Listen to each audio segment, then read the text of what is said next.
didn't know that this job would forever change her life and that of history.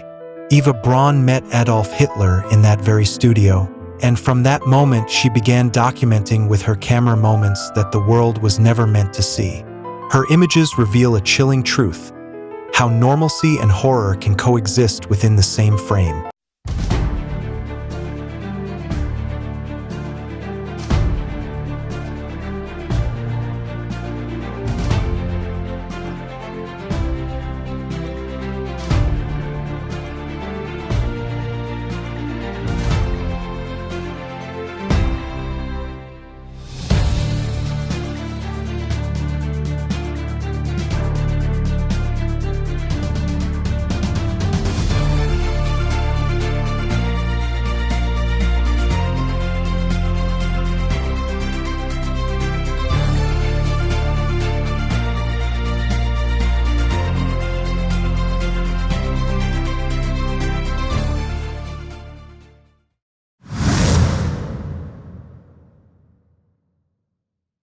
Imagine growing up in a family where your parents divorced and remarried only for economic reasons.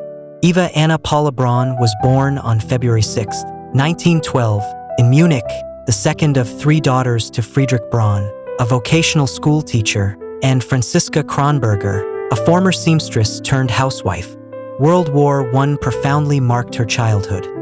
Her father left for the front, and upon his return, her parents' marriage completely collapsed.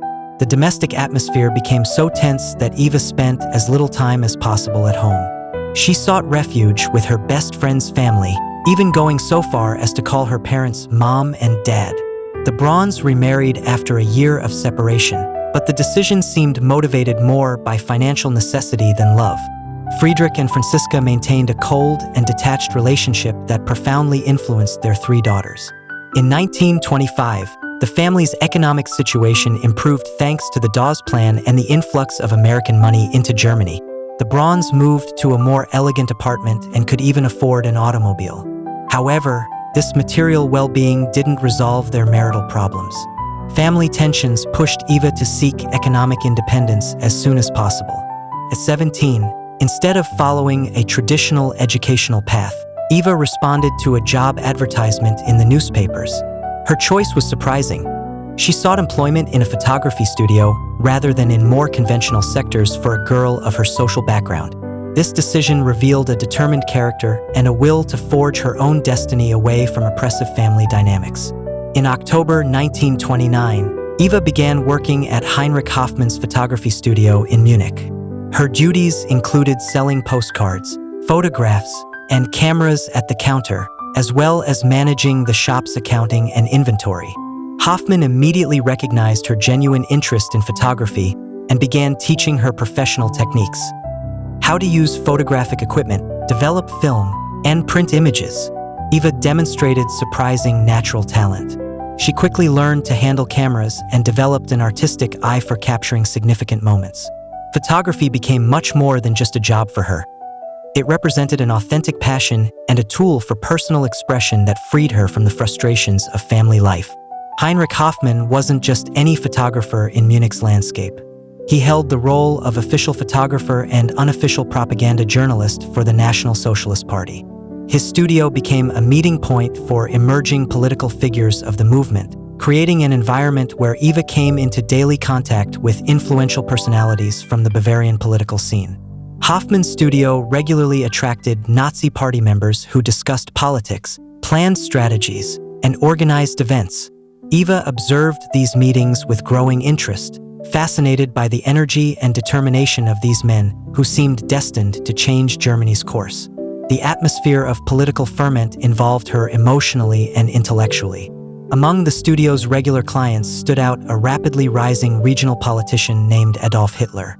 Hoffmann and Hitler had developed a close friendship that went beyond their professional relationship. Hoffmann became part of the future dictator's inner circle, documenting his public and private life through thousands of photographs. Eva immediately noticed this particular client. Hitler possessed magnetic charisma and natural authority that attracted the young photographer. His growing regional celebrity and the respect shown by all studio visitors fueled Eva's curiosity about him.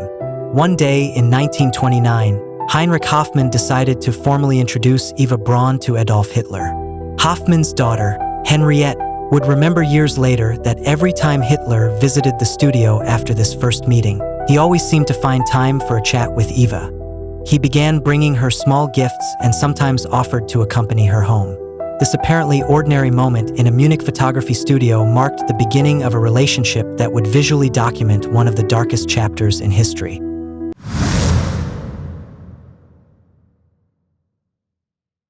The truth is that Hitler needed someone who didn't represent a political threat, but who at the same time guaranteed him emotional intimacy. Eva Braun possessed rare qualities: absolute discretion, unconditional loyalty, and above all, the ability to remain invisible when necessary. Unlike his political collaborators, who always aspired to greater power and recognition, Eva accepted existing in the shadows without public protest. Hitler maintained with maniacal obsession his image as a bachelor devoted to Germany. Nazi propaganda presented the Führer as a man who had sacrificed private life to serve the fatherland. This narrative was fundamental for consensus. Millions of Germans had to believe that their leader had no personal distractions. Eva perfectly understood this game and accepted the rules from the beginning of the relationship. But there's more. The absolute secrecy of the relationship created devastating psychological tensions for Eva. In 1932, during the electoral campaign that would bring Hitler to power, Eva made her first suicide attempt with a gunshot.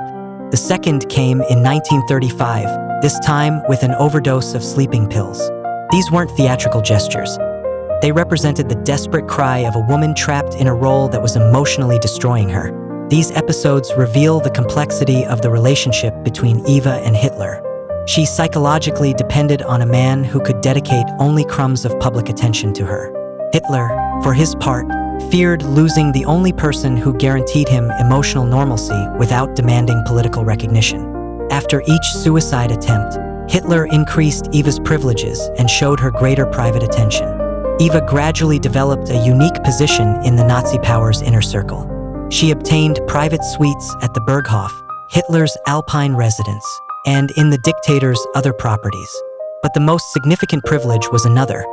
She became the only person authorized to interrupt Hitler's famous monologues. While ministers and generals had to listen in silence for hours, Eva could simply get up and leave.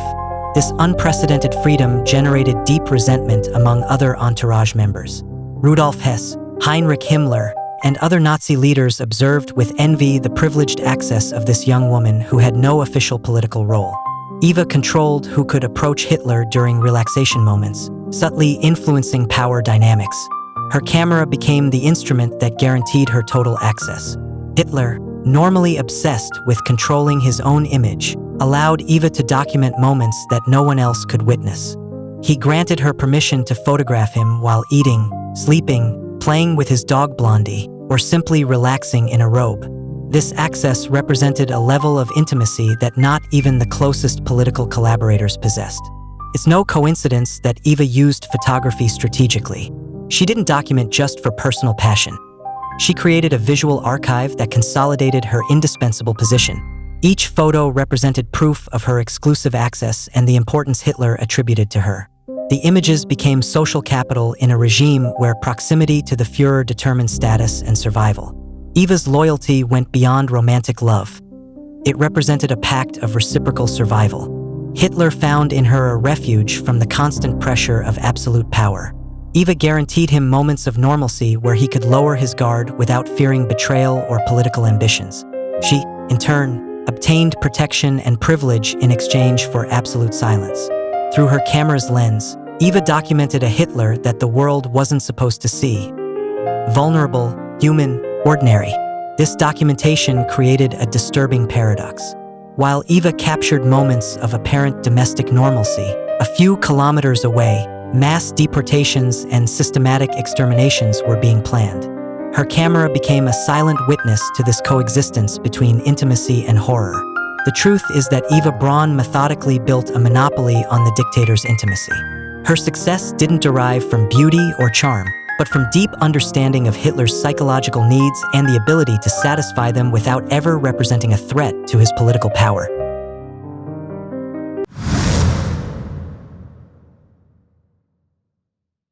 While death trains transported millions of people to extermination camps, Eva Braun immortalized Hitler feeding deer in the Berghof Park. Her camera captured scenes of normalcy so surreal as to be obscene. Mountain picnics, laughter among friends, moments of domestic relaxation. These images weren't official propaganda, but authentic glimpses of private life during the darkest period of human history.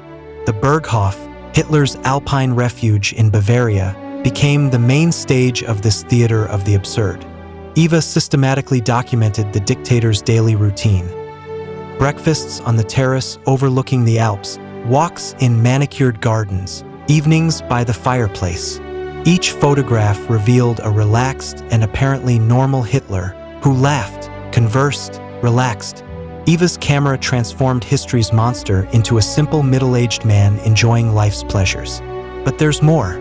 These images document a chilling paradox: the coexistence of moments of apparent domestic happiness with the planning and execution of the Holocaust. While Eva captured Hitler playing with Blondie, his German shepherd, a few kilometers away mass deportations were being organized. While she immortalized elegant dinners and friendly conversations, systematic horrors were being consumed in concentration camps. Eva's camera became a silent witness to decisions that changed the course of war and genocide. During her photography sessions, Hitler received crucial phone calls, discussed military strategies, made decisions that condemned millions of people. Eva continued photographing, documenting these moments without apparently understanding the historical scope of what she was capturing. Her images reveal a vulnerable and human Hitler that dramatically contrasts with the public image of the detached and unreachable leader. We see him in a robe, with disheveled hair, reading the newspaper at breakfast. We observe him petting animals, smiling spontaneously, relaxing on a deck chair. These photographs create a disturbing portrait. They demonstrate that horror can wear the face of the most banal daily normalcy. It's no coincidence that Eva sold some of these photographs to Heinrich Hoffmann for propaganda purposes. The Nazi regime understood the value of these images for humanizing Hitler in the eyes of the German people. Eva's photos actively contributed to building Hitler's image as an affectionate family man, patron who loves children. This representation deliberately contrasted with the reality of crimes committed under his orders. The propaganda strategy worked perfectly. Eva's images showed a Hitler who cared for animals, who demonstrated kindness toward children, who maintained a modest lifestyle despite absolute power. These photographs fed the myth of the benevolent and paternal Führer, making it more difficult for ordinary Germans to imagine that this man was orchestrating systematic genocides. Eva also documented moments of sociability within the Nazi inner circle. Her photographs immortalized lunches and dinners where light conversations and criminal decisions mixed. She captured Heinrich Himmler laughing at a joke, Joseph Goebbels playing with his children, Hermann Göring relaxing in the garden. These shots revealed the terrifying normalcy of people who during the day planned mass exterminations. Eva's camera recorded the daily routine of absolute evil. She documented how horror hid behind ordinary gestures, banal conversations, moments of apparent lightheartedness. Her images demonstrated that those responsible for the Holocaust weren't obvious monsters, but people capable of completely separating their private lives from the crimes they committed. Through Eva's lens emerged the most disturbing truth of the entire affair. Horror can coexist perfectly with normalcy. Her photo albums documented how it's possible to organize genocides while maintaining a facade of serene and ordinary domestic life. This coexistence represents perhaps the most chilling aspect of Eva Braun's entire visual documentation.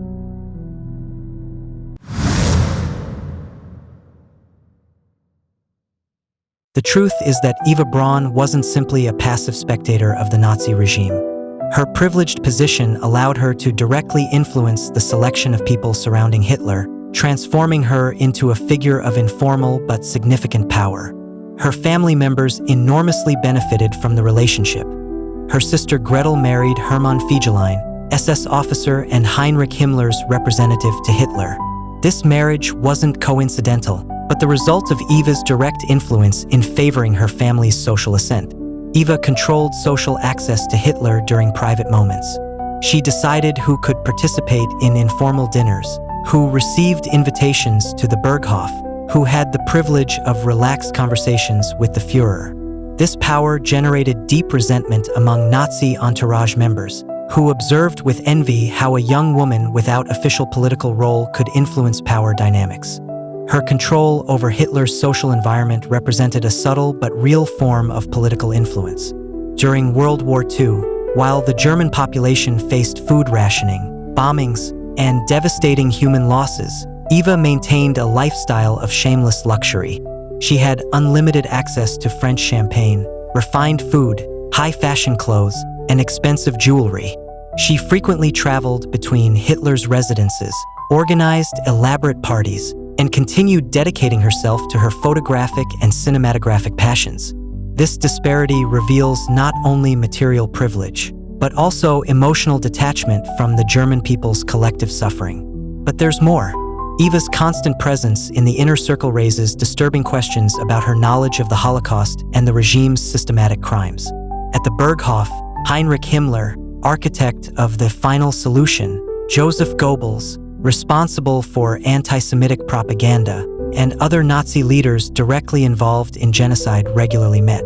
Conversations during dinners and social meetings couldn't completely exclude references to racial policies and mass deportations. Some historians argue that Eva shared Hitler's anti-Semitic opinions, suggesting active awareness of his determination to exterminate European Jews. However, testimonies about her knowledge mainly come from Nazi regime members who had every interest in minimizing their adherence to racist ideology. These post-war witnesses sought to present Eva as a politically naive figure to reduce their own moral responsibility. It's no coincidence that Eva's alleged lack of political interest was emphasized by regime survivors. This narrative was convenient for everyone. It allowed Eva to maintain her privileged position without challenging Hitler, and offered a post-war justification for those who had collaborated with the regime. Political silence thus became a survival strategy during the war and a moral excuse after defeat. Eva gradually recognized Germany's imminent defeat and began preparing a personal testament.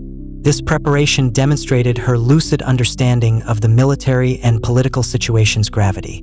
She wasn't the naive, apolitical figure described by witnesses, but a woman aware of the historical consequences of the events she was documenting. Her decision to remain by Hitler's side until the end revealed a deliberate choice, not passive submission. Her camera continued documenting while the Nazi Empire collapsed, capturing the final moments of a genocidal regime. These final images assume sinister significance. Eva documented the end of a system that caused millions of deaths, maintaining the same detailed visual attention she had dedicated to moments of domestic normalcy. Eva's silence about the crimes represents a form of complicity that goes beyond simple ignorance.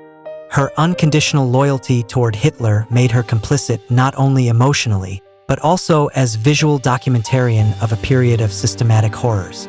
Every photograph she took, every moment of normalcy she immortalized, contributed to humanizing and normalizing a genocidal regime. Her camera became an involuntary instrument of moral relativization, demonstrating how intimacy can coexist with absolute horror. The truth is that Eva Braun shouldn't have been in that underground bunker in Berlin. While the Red Army advanced through the Reich capital's rubble and Allied bombings devastated the city, any rational person would have fled westward. But Eva made a decision that defied survival logic. She deliberately reached Hitler in the Führer bunker, choosing to share the dictator's destiny in the Nazi regime's final days. It's no coincidence that this choice revealed the true nature of the relationship between Eva and Hitler. For over a decade, she had accepted remaining in the shadows, existing as a secret lover, documenting private moments without ever receiving public recognition. Now, facing total defeat, Eva decided to emerge from the shadows to assert her definitive position beside the man she had faithfully served. Her presence in the bunker represented the final act of a relationship built on silence and complicity. The bunker became the final theater of a drama that Eva had photographically documented for years. While above their heads, Berlin burned under bombardments. In the underground shelter, the epilogue of a toxic love story and genocidal regime was consumed. Eva brought her cameras with her even in the final days, continuing to document until the end. Her last images captured faces carved by desperation, dirty uniforms, the claustrophobic atmosphere of those who had now accepted defeat. But there's more. Eva's decision to remain in the bunker radically transformed the meaning of her life. For the first time in over 15 years of relationship, Hitler accepted recognizing her publicly. On April 29, 1945, a few hours from the end, Eva Braun and Adolf Hitler married in an intimate ceremony witnessed by Joseph Goebbels and Martin Bormann. This marriage, celebrated while the Third Reich collapsed around them, represented the final act of a relationship documented through thousands of private photographs. The wedding ceremony in the bunker assumed grotesque and tragic significance. Eva finally obtained the official recognition she had sought for years, but only when this recognition no longer had any social or political value. She became Mrs. Hitler when the Hitler surname was about to disappear from history. The marriage cemented their union at the exact moment when both were preparing to die together. Eva meticulously prepared her death with the same precision she had dedicated to photographic documentation of their relationship. She wrote farewell letters to family members, organized her personal effects, arranged her precious photo albums. These gestures revealed lucidity and determination that contradicted the image of submissive woman often attributed to Eva. She actively controlled her final moments, consciously choosing to die beside Hitler. The truth is that Eva transformed suicide into a final act of affirmation. She refused escape opportunities that others offered her, rejected attempts to convince her to abandon Hitler. Her determination demonstrated that death represented for her the logical conclusion of a life completely dedicated to a man and a regime. She wasn't a victim of circumstances, but conscious architect of her own destiny. On April 30th, 1945, less than 24 hours after the marriage, Eva Braun and Adolf Hitler committed suicide together in the bunker. Eva chose cyanide, Hitler combined poison with a gunshot.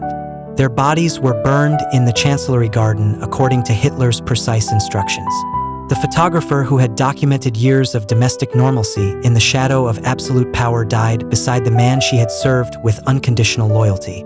Eva Braun's final act transformed the secret photographer into Hitler's wife, forever sealing her destiny with that of the Nazi regime.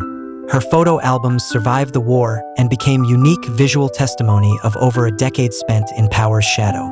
Through her images, Eva Braun continues documenting history even after death, offering the world disturbing glimpses of the banality of evil she had captured with such precision through her photographic lens.